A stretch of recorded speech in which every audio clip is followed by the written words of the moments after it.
Fala pessoal, mais um vídeo de react. Dessa vez foi a prova do PTO, do Canadian Open, né, do Aberto do Canadá. E o PTO é o Professional Triathlon Organization, é um pessoal que está investindo bastante dinheiro. Inclusive nessa prova a premiação total foram de $1 milhão, que dá mais ou menos aí 5 milhões de reais, né? Então nesse vídeo eu vou fazer uma análise técnica de estratégia e de equipamento de que os atletas que venceram principalmente utilizaram aí durante a prova para levar para casa. Cada um levou a premiação de $100 mil, então $500 mil cada um.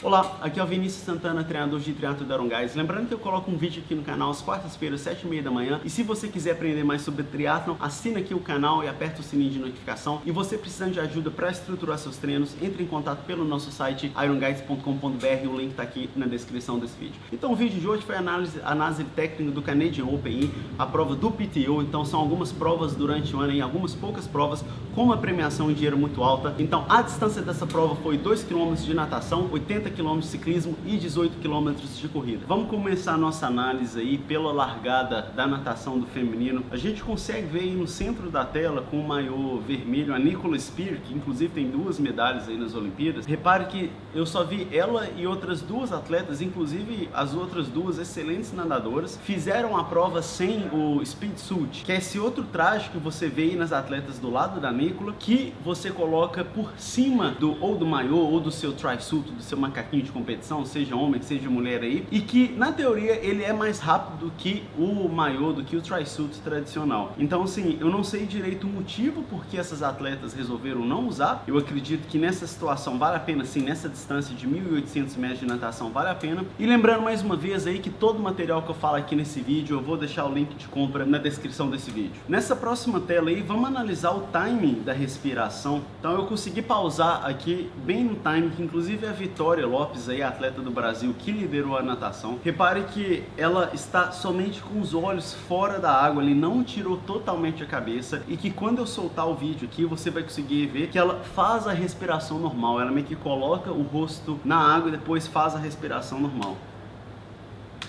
Então, o que acontece nesse caso? É uma maneira mais eficiente de você navegar com mais frequência. Se você não precisa levantar toda a sua cabeça, quase que tirando o tronco ali, aquilo faz com que suas pernas afundam. Se você, o que eu chamo aqui de óleo de crocodilo, né? Se você na hora que faz a navegação, só tira ali o olho fora da água e depois você faz a respiração na sequência, é a maneira mais eficiente de você fazer essa navegação. Nessa próxima tela eu quero que você consiga identificar o timing da pernada da Vitória. Mais uma vez está nadando isolado, liderando. Eu já falei aqui no canal sobre esse timing, que você deve sempre tentar sincronizar o seu catch ali, a sua pegada direita com o seu chute direito e depois o esquerdo com o esquerdo. Inclusive eu vou deixar o link aqui na descrição desse vídeo, que eu fiz um vídeo somente sobre esse assunto, mas vamos dar uma olhadinha na técnica da Vitória.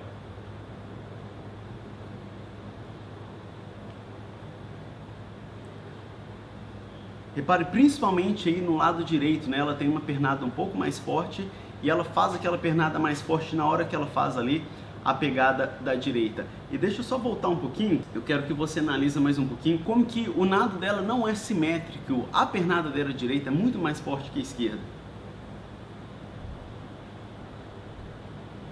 Quase que um nado manco ali, né, com relação à pernada. Isso não tem nenhum problema, o seu nado não tem que ser suave, não tem que ser simétrico. Claro que sim, você não tem nada contra você tentar suavizar ele um pouco mais, mas a gente cresce muito aí ouvindo muito professor de natação que ensina o básico ali para tentar relaxar, suavizar, deslizar, e a natação do triatlon é uma coisa que não é necessariamente tão suave assim. Vamos analisar agora a transição da Vitória com a outra atleta. Repare que ela já colocou o capacete, o óculos já está ali pregado no capacete, pegou a bicicleta e foi embora. A sapatilha já está encaixada ali no pedal, inclusive já tem uma gominha que deixa ela ali na posição certa. Então foi uma transição extremamente suave. E a gente vai comparar com o atleta que vem por trás ali. Você vê que tem um atleta que ainda está colocando ali o tri-suit. E algumas dessas atletas inclusive vão ficar muito tempo por ali. Vamos reparar aí a próxima transição, que é da Sarah e da Ashley, né? Dá muito mais trabalho aí, ela precisa ter aquele trabalho de tirar o speed suit, mas que eu sinceramente acho que vale a pena. Mas comparando com a Ashley, elas vieram todas juntas na transição, e a Ashley ainda tá lá para trás, ainda ficou presa ali, foi acredito, a primeira a entrar na transição desse grupo, e aí só agora que ela tá conseguindo sair.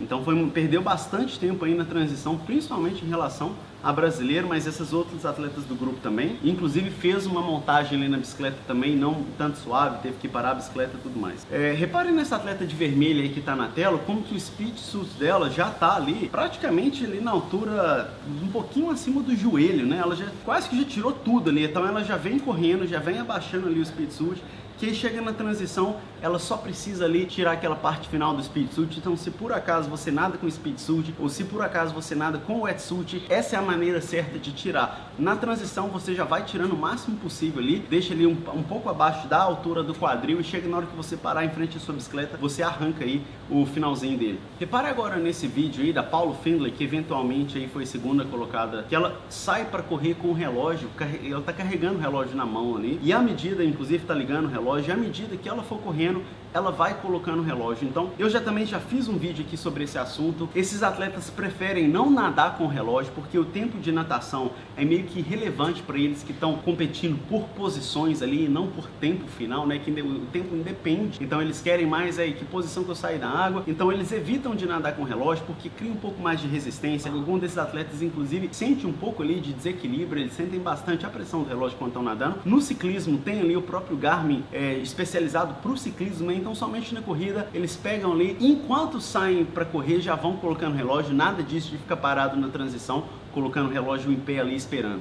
E já que a gente está falando de relógio, repare que a Ashley, que foi a vencedora, está correndo sem relógio, né? Nesse nível eles têm uma sensibilidade aí do ritmo que ela está competindo, então não necessariamente todos os atletas de alta performance vão precisar aí do relógio com o GPS, né, para ajudá-lo ali em relação a pacing. E dependendo aí você como um atleta amador, se por acaso você estiver competindo uma prova curta, talvez um sprint, até um triatlon da distância olímpica, considere isso também, você pode se surpreender, inclusive com a sua performance, e também enquanto liberador pode ser essa sensação de não ter aquele número ali tentando ali ditar o ritmo.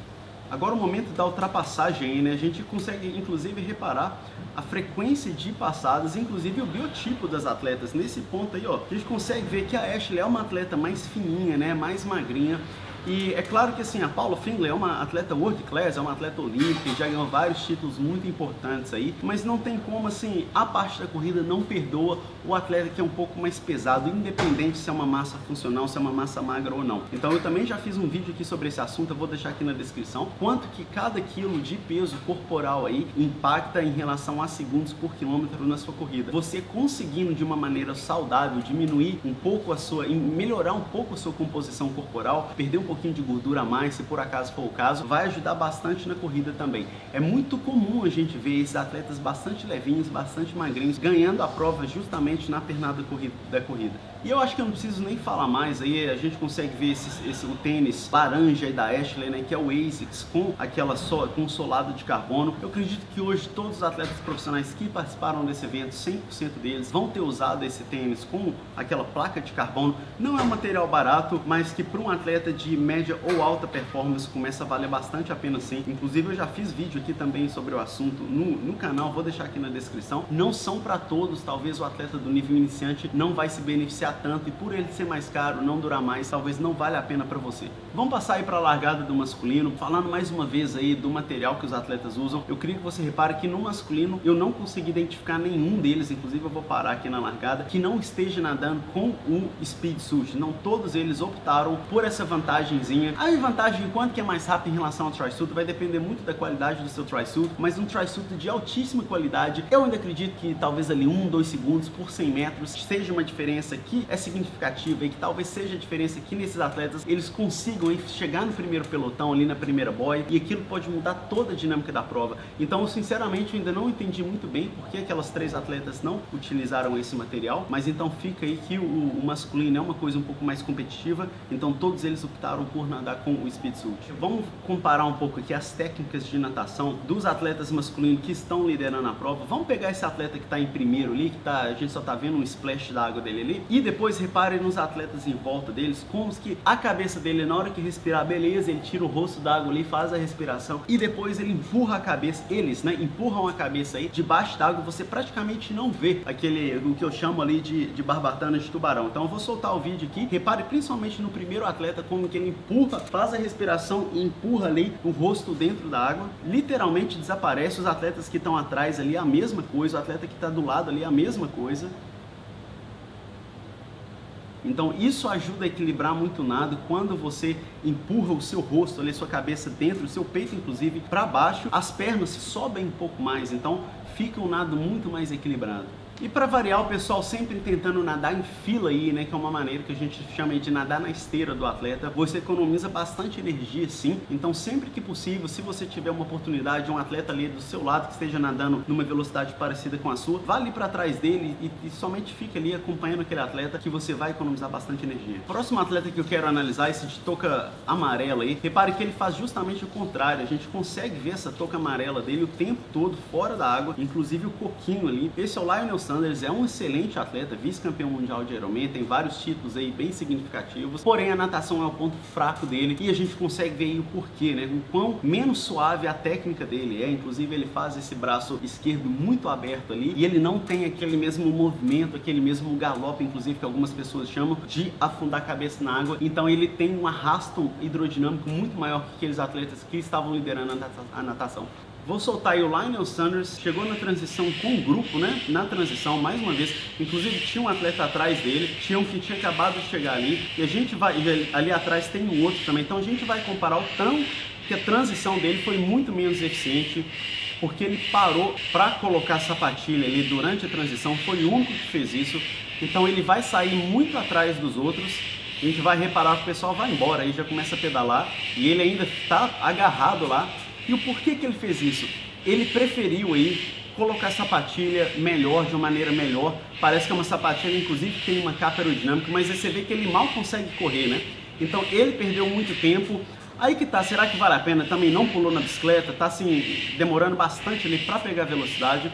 Então é que tá, é um atleta que não vem daquele histórico de prova curta, então não é natural para ele fazer uma transição rápida, mas uma vez que ele tá na bicicleta, o cara ali faz muita força e vai pegar todo mundo ali, então ele consegue compensar. Vamos fazer uma análise aí, tanto da posição do bike fit do Gustav Iden, além do equipamento que ele está usando também. Você vê que, deixa eu dar uma segurada aqui, primeira posição, apesar de que ele está olhando para baixo, isso acontece muito, viu? Não é uma coisa errada, não necessariamente perigosa. Eu quero que você consiga visualizar aí que as costas dele com o capacete fica uma coisa praticamente reta ali, então o vento não vai achar muita turbulência.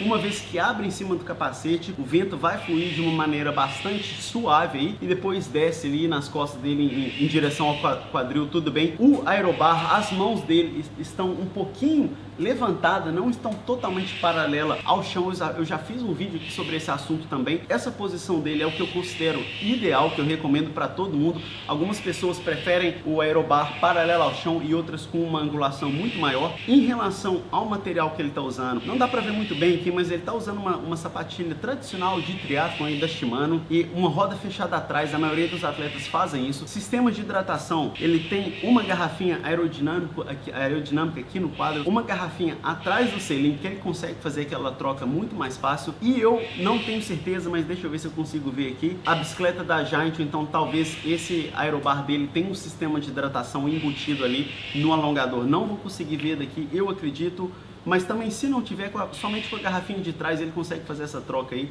Terminando a análise aí do material do Gustav Iden, então, assim, o capacete aerodinâmico tradicional, inclusive, é um dos melhores investimentos em relação a gente tem essa conversão, né? O quanto que custa para cada segundo salvo. Então, o capacete aerodinâmico, o tri-suit, inclusive com manga também, o aerobar, apesar de que é uma bicicleta de triatlo, mas se você por acaso tiver uma bicicleta road de ciclismo, vale a pena colocar o aerobar, a garrafinha aero, esse suporte de garrafinha atrás. Então, ele não tá usando nada demais ali, mas também tá ali marcando todos os boxezinhos do que realmente vai ajudar, as duas rodas de carbono, enfim, é um atleta que assim, não tem nada, o bento box ali, você consegue ver entre as pernas dele, em cima do quadro ali, tem uma caixa preta, né, deixa eu soltar o videozinho aqui, ó, então nessa caixinha preta, ele consegue levar alguns gels, talvez cápsula de sal, esse tipo de coisa, e eu imagino que nas garrafinhas dele também é onde que ele tá carregando as calorias aí, a maioria com carboidrato, com alguma fórmula de sal também. Eu inclusive já falei várias vezes aqui, tem um produto no Brasil bastante legal chamado Stratos, que tem um alto teor de sódio, tem muito carboidrato também,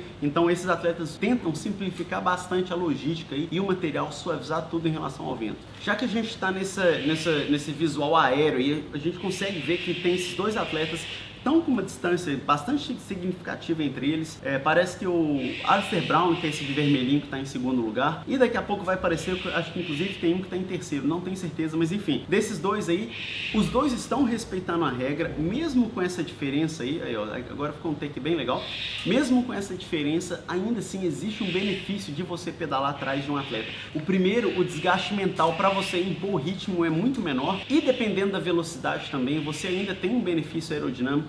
E é claro que nessa hora eles estão chegando na transição, então acaba que chega perto demais ali, mas ninguém ali vai tomar um cartão por ter chegado muito perto nessa hora da transição. Os árbitros aí da prova são bastante flexíveis nesse ponto. Eu quero que a gente analise aí o Lionel Sanders, nosso amigo aí mais uma vez, que chegou em 7ª colocação. Ele está segurando um Gel Flask, né? Então é uma garrafinha até maleável ali, que você consegue carregar, não depende, claro, do modelo, mas talvez 4, 5, dependendo até mais um pouco de gel aí. Então ele já corre com aquilo ali, dá uma bicadinha ali no gel, manda uma água ali por cima, nos postos de hidratação principalmente. Então é um material que eu recomendo principalmente para provas um pouco mais longas. Essa prova aqui foi em formato de 1.800, 2.000 na natação, 80 no ciclismo, 18 na corrida, então deu 100 km aí. Então qualquer coisa perto da distância de meia distância, da distância do meio Ironman, já vale muito a pena você investir numa garrafinha. Isso aí é baratinho, né? Só para ter uma maneira um pouco mais conveniente de você carregar o seu gel durante a prova. E vamos analisar a técnica do Gustav Iden aí, né, que ele venceu a prova aí praticamente na corrida. É uma técnica muito compacta, né? Eu já falei muito da posição dos braços ali e ficar mais ou menos aqui nessa região do peito, não tem nada de ficar jogando muito do lado. Você vê inclusive que o braço esquerdo dele aqui agora é o máximo que ele vai ali para trás, né? Ele não passa ali da linha do tronco dele. E a mesma coisa com o pé, inclusive foi meio que na sorte que eu consegui pausar aqui o calcanhar dele, não chega nem perto de ficar batendo na bunda ali, então é uma técnica muito compacta, muito eficiente, principalmente para as provas um pouco mais longas. E aí o Gustavo vindo para a vitória aí mais uma vez com o tênis, eu acredito que inclusive ele usa também o ASICS com a placa de carbono, então só para fechar essa parte do material. Então esse foi o vídeo de hoje, pessoal. Se você gostou, por favor, dê uma curtida, não deixe de assinar aqui no nosso canal. Você precisando de ajuda para estruturar seus treinos, é só entrar em contato. Abraços e bons treinos.